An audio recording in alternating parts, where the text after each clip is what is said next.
et je la reçois. Alléluia. Amen. Alléluia. Amen. Jésus-Christ sachant en lui-même, je continue les lectures, Jésus-Christ sachant en lui-même que ses disciples murmuraient à ce sujet, leur dit, cela vous scandalise-t-il? Et si vous voyez le Fils de l'homme monter où il était auparavant. Amen. Amen. Amen. Et vous voyez que là, les disciples à l'époque même doutent déjà de Jésus-Christ. Amen. Et aujourd'hui encore, vous allez voir, même des gens, quand on leur dit qu'il faut manger le corps de Christ, il y a encore des gens qui ont des petites attitudes de réticence. Amen. Amen. En plus forte raison, boire son sang. Amen. Il y a des gens qui ont des attitudes encore de réticence. Amen. Ils pensent notamment au vampirisme. Amen. Souvent nous entendons parler des vampires qui boivent du sang. Amen. Ou même des vampires qui mangent de la chair, qui mangent les gens pendant la nuit. Amen. Causant finalement la mort ou des maladies de toutes sortes. Amen. Sous un angle le plus élevé qui soit. Amen. Jésus-Christ nous dit que toi, tu es autorisé à manger sa chair. Amen. C'est la chair de Dieu lui-même. Alléluia. C'est le pain de vie. Amen. Tu es autorisé à boire son sang parce qu'il n'y a pas de sang plus pur que ça. Amen. Oui, il s'agit d'une forme mais très élevée, en fait, de boire le sang et de manger la chair. Alléluia. Alléluia. Donc ce n'est pas surprenant parce que c'était la première fois, les disciples eux-mêmes se sentent quelque peu scandalisés. Amen. Donc si toi aujourd'hui, tu as un peu ce genre de réticence, c'est plus ou moins normal. Mais tu dois comprendre qu'il s'agit du sang d'un Dieu. Alléluia. Tu dois comprendre qu'il s'agit du corps d'un Dieu. Alléluia. Alléluia. Et que ça ne peut que t'apporter le meilleur bénéfice possible. Amen. Et ce bénéfice, nous savons que c'est la vie éternelle. C'est l'abondance. C'est la prospérité. Amen. Amen. Amen. Donc, et Jésus-Christ qui continue. C'est l'esprit qui vivifie. Dis, c'est l'esprit qui vivifie. C'est l'esprit qui vivifie. C'est l'esprit qui vivifie. Amen. Amen. La chair ne sert de rien. Amen. Amen. Et les paroles que je vous ai dites sont esprit et vie. Alléluia. Amen. Alléluia. Amen. Alléluia. Amen. Et les paroles que Jésus dit sont esprit et vie. Répète avec moi. Les paroles de Jésus sont esprit et vie. Les paroles de Jésus sont esprit et vie. Les paroles de Jésus sont esprit et vie. Les paroles de Jésus sont esprit et vie. Il ne faut pas donc prendre ça avec la chair. Amen. Amen. C'est l'esprit qui vivifie. La chair ne sert de rien. Amen. Tu dois comprendre cela avec l'esprit de Dieu en toi. Amen. Ne comprends pas ça sous la forme charnelle. Quand Dieu te dit que tu dois boire son sang. Amen. Ne vois pas ça avec les yeux de la chair. Amen. Mais vois avec l'esprit de Dieu qui est en toi. Alléluia. Amen. Alléluia. Amen. Quand Jésus-Christ te dit que tu dois manger sa chair, ne vois pas ça avec la chair. Amen. Mais vois ça avec l'esprit de Dieu qui est en toi. Alléluia. Amen. Alléluia. Alors que Dieu vous bénisse.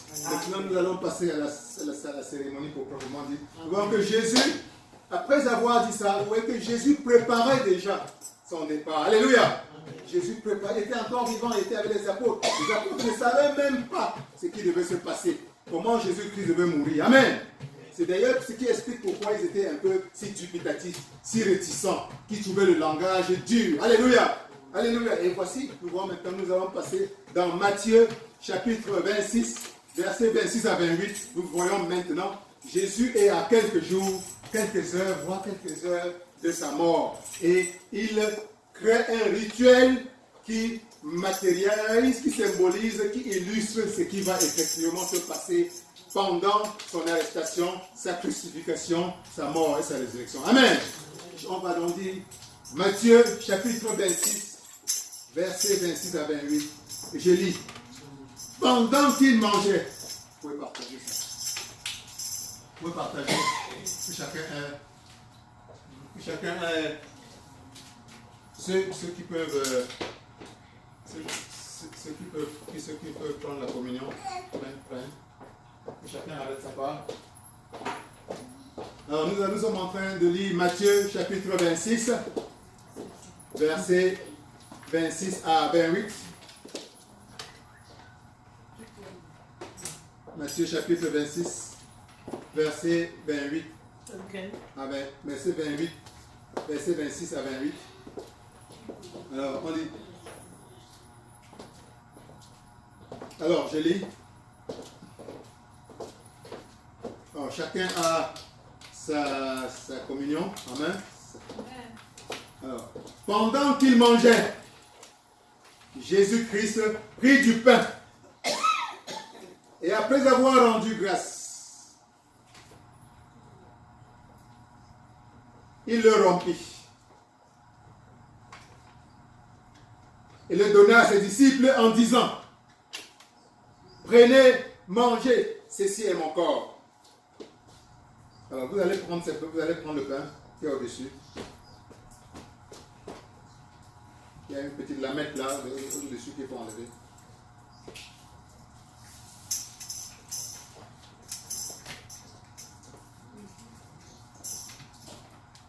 Faites attention, parfois ça va coller là. Il faut d'abord soulever la languette là, au milieu.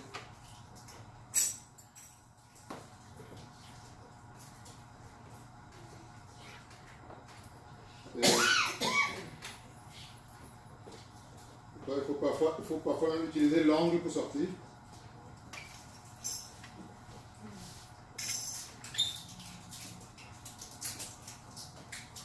Voilà, c'est sorti finalement, c'est moi. Ah, tout le monde l'a sorti. Voilà. Donc, je reprends. Pendant qu'il mangeait, Jésus prit du pain et après avoir rendu grâce, il le rompit et le donna à ses disciples en disant: prenez, mangez, ceci est mon corps. Donc dis avec moi, en regardant le pain que tu as en main: ceci est le corps de Jésus-Christ. Ceci est le corps de Jésus-Christ. Mangez, on le mange. On mange le corps de Jésus-Christ.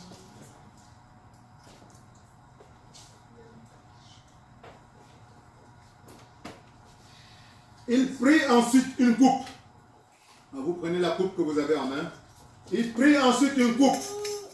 Et après avoir rendu grâce, il la leur donna en disant: buvez-en tous, car ceci est mon sang, le sang de l'alliance, qui est répandu pour plusieurs, pour la rémission des péchés.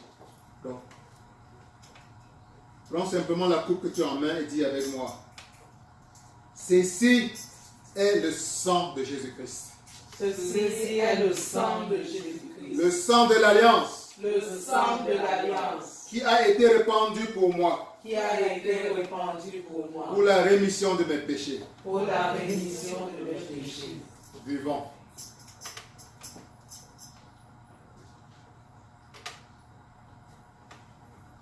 Alors, en buvant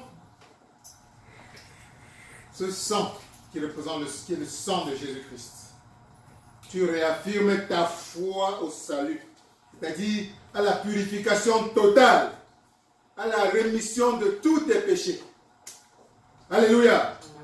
La rémission de tous tes péchés sans exception que Jésus-Christ t'a apporté en versant son sang. Amen. Amen. Et quand Jésus-Christ a purifié en versant ton sang, tu as regagné, comme il a dit, la vie éternelle. Alléluia. Amen. Et non seulement tu as regagné la vie éternelle, mais tu as regagné le droit à nouveau de vivre la vie de paradis, la vie dans l'Éden, la vie que nous résumons en termes d'abondance. Amen. Amen. Amen. Amen.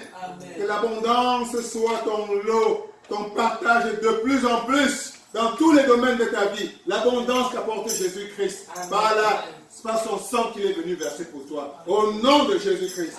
Amen. Amen. Amen. Amen. Que Dieu vous bénisse. Amen. Que Dieu vous bénisse. Amen. Que vous bénisse. Amen. Ok. Alléluia. Bon dimanche. Bon dimanche.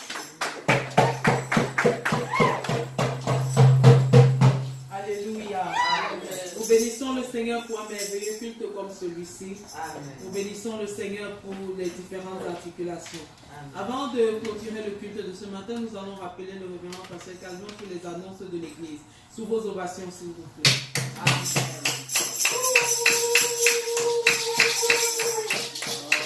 Amen.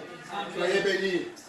Les annonces de cette semaine sont les mêmes. Alors, le vendredi prochain, nous avons notre soirée de prière et d'études bibliques comme d'habitude. Et le dimanche, nous nous retrouvons à nouveau ici pour célébrer la présence et l'amour avec Jésus-Christ. Amen. Amen. Amen. Amen. Soyez bénis. Amen. Soyez bénis. Encore joyeux fête des mères. Amen. Joyeux fête des mères. Merci à nos mamans. Merci à nos mamans. Que Dieu vous bénisse, maman. Nous allons nous tenir sur nos pieds et nous invitons la reine du Seigneur Jésus-Christ, la reine Esther, qui va venir clôturer le culte de ce dimanche pour nous. Au nom de Jésus.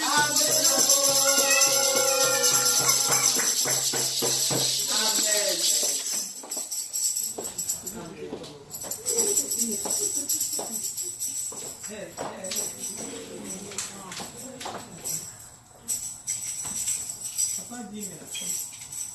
Merci papa. Merci le Seigneur parce qu'il nous a permis de voyager, d'aller pour la réalisation que nous sommes allés depuis vendredi. Et il m'a ramené comme sur ce culte ce matin. Je dis merci infiniment papa. Merci pour tout. Et bonne fête à nous, les mamans.